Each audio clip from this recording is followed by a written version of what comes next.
நான் தூங்கும் முன்னே நீ தூங்கி போனாய் தாயே, என் மேல் உனக்கென்ன கோபம்? கண்ணான கண்ணே, என் தெய்வ பெண்ணே, கண்ணில் தூசி நீ ஊத வேண்டும். ஐயோ, ஏன் இந்த சாபம் எல்லாம்? என்றோ நான் செய்த பாவம்.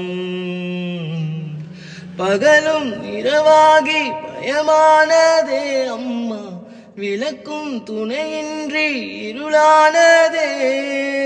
உயிரின் ஒரு பாதி பறிபோனதே அம்மா, தனிமை நிலையானதே. அம்மா அம்மா நீ எங்க அம்மா? உன்னை விட்டா எனக்காரு அம்மா?